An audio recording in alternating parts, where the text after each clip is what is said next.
So I just got this KuKirin V1 Pro bike. So let's put it on to eco, mid, let's put it on to high.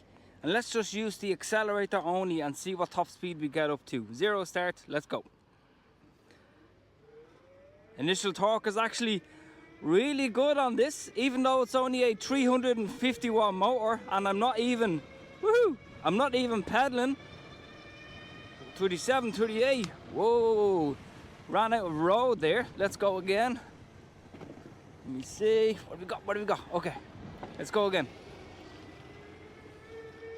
28, 29, 30, 1, 2, 3, 4, 5, 6, 7, 8, 9, 40. We're going 40 kilometers an hour, accelerator only. Really good. And it's now on cruise control, which you can disable if you want to. So let's see what the actual brakes are like. Both brakes together, front and rear. Let's go. Oh, whoa. Brakes are actually very good on this. So let's see what the actual torque is like if we just pedal. So if we're on the highest gear and if you start to pedal, let's see how fast the motor kicks in. 1, 2, 3. Okay, so literally after 3 seconds, that rear 350 watt motor kicks in. So I'm just pedaling here, no accelerator. 35, 36, 37, 38, 39, 40, just pedaling. Wow. I guess you might be saying, well, can you actually still pedal this bike if you have no power? So let's turn the power off. So let's say you went on a long distance, you ran out of battery, for example. Let's see if you can pedal it. Now, I've had bikes in the past where it's extremely difficult to pedal once you have no power. But wow, look at this. Hardly any effort needed. That is a plus. I've had Fido bikes on this channel.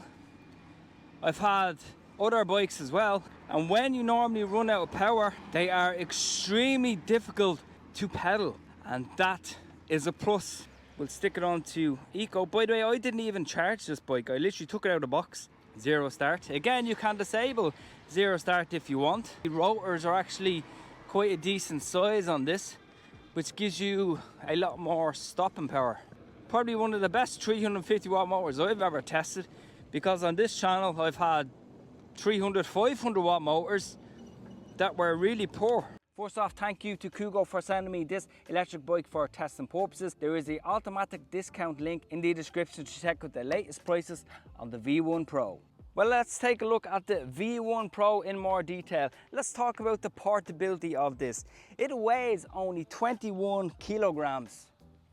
So for most people, that would actually be quite easy to lift, which is actually ideal. Of course, this bike, unfortunately, it does not fold in half. All you gotta do simply is, if you want to put this into the back of your car, you can simply quick release that very front wheel there, and it can take around 5 seconds, give or take, which is ideal. And because it's not so heavy, it means you can easily take this onto public transport if you need to get to the train, for example, and then take it off regularly during the day for work, for college, wherever the case is. Of course, the handlebars on this are actually quite easy to collapse. You simply just slide that up.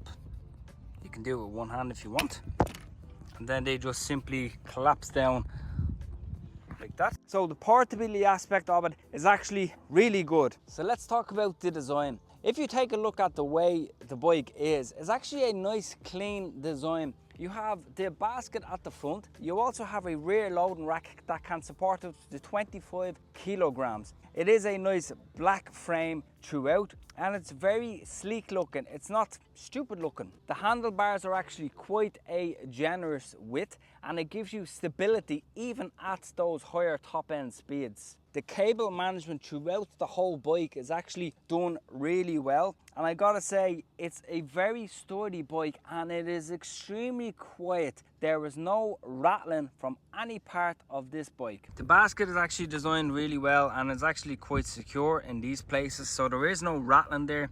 Of course, you have that light there, which is height adjustable if you want. You have a front mud guard. The welding on it is very neat, and it is actually quite a sturdy frame. This is of course your battery compartment. You have this area if you want to actually lift the electric bike. You also have the entry points here, so you just need to put some silicone in there if you live in a country where it rains a lot. So you don't want rain getting in there, but it's not actually too much of a concern because the actually compartment itself is actually sealed really well there, and that would only take you literally a few minutes. Of course, the height itself is adjustable. Bring it up and down, do whatever you want. Of course, you do have reflectors on the front and on the rear wheels on your pedals. You also have a reflector at the back. Coming up on top, you have your on-off button. You have your horn. A really simple display here. This is your light. This is your menu to go through the different speed modes. You can change the P settings on this if you want. Personally, I would leave everything stock as it is because it does the job and it gets you up to that maximum speed of 45 kilometers an hour. And you have a really nice tread on the tires going around, which provides you with grip on those 20-inch wheels. And of course, you have these collapsible pedals. You know, if you want to, if you have a bit more of a smaller space, that's pretty much it. And I just have to show you this. You don't see this a lot on electric bikes. From the design aspect, you can actually see a quick release cable there. So if you have to change the tire or a puncture on that back wheel, quick release that and the wheel pops off. You don't see that on a lot of electric bikes, and that is a definite plus. Okay, so when it actually comes to comfort on this electric bike, you have nice comfortable pedals. You also have really generous 20-inch pneumatic wheels. And even though you don't have suspension there, even if you're going on kind of bumpy ground, it's actually quite comfortable. But of course, if you're looking for something that's off-road, or if you live in an area that is like really bad potholes and stuff, of course don't get this electric bike. That's not what it's built for. This is a commuter electric bike, and it is extremely comfortable, and the grip handles on it are very comfortable as well. All in all, from the comfort aspect, no complaints there. It is a really nicely designed electric bike. Okay, well, this is actually quite a surprising one for me. Let's talk about the performance of the V1 Pro. Now, you only have a 350 watt motor on this.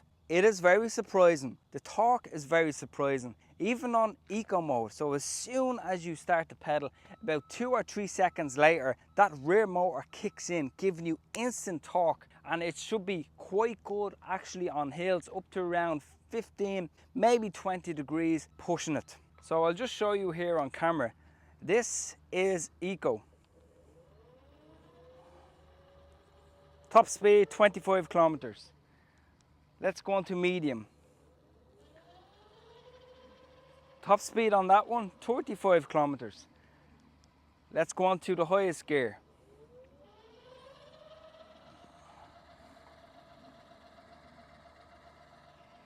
Top speed 45 kilometers an hour just on the acceleration mode. But of course, you can simply pedal if you want. And of course, like I demonstrated already, if the battery happens to go flat on this for whatever reason, you can pedal it easy. There is no resistance from that rear motor like on other electric bikes that I have tested, which is a really nice design. So you don't have to worry, you don't have a lot of weight there, so you can push the bike home safely. Definitely a plus on the overall performance of this. Okay, so when it comes to safety, let's just have a little talk about that. If you live in a country where the speeds are actually restricted, don't worry, because on this you have a 25 km/h top speed, a 35 km/h top speed, or a 45 km/h top speed, whichever gear you choose. So don't worry about that. You also have front light on this, which is actually quite generous, and you can tilt the height of it as well.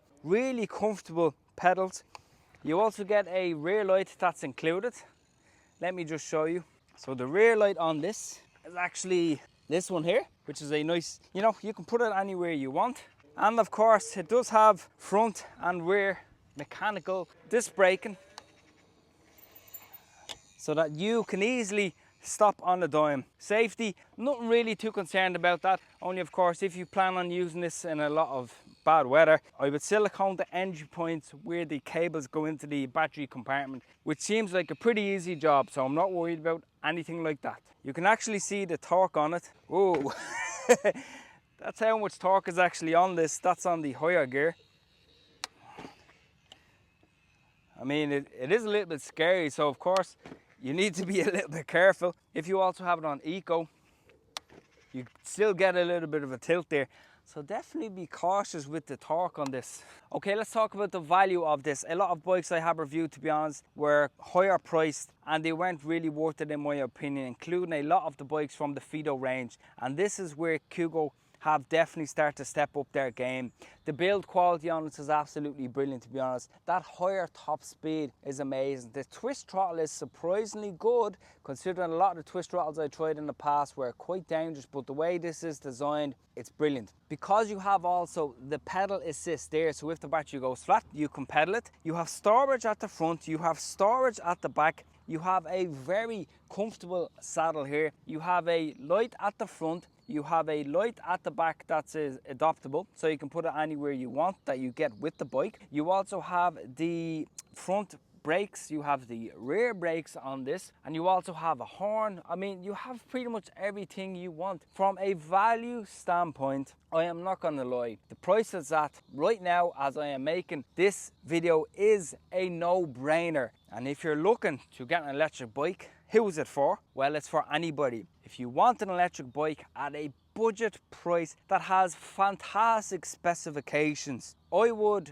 definitely choose this one out of any of the Fido bikes, for example, that have gone through the roof as far as price goes. KuKo, I am very surprised to say this, they are really improving their quality on their products, and I can see as time goes on that their reputation will be increased and they will be known for better build quality. I really do love this bike. So if you want to check out the latest price and get a nice discount on this, click the link in the description. And in the meantime, if you want to check out the KuKo M3 electric scooter that I reviewed just a little while ago, that is linked right now on the screen. In the meantime, stay safe and I'll talk to you in the next video.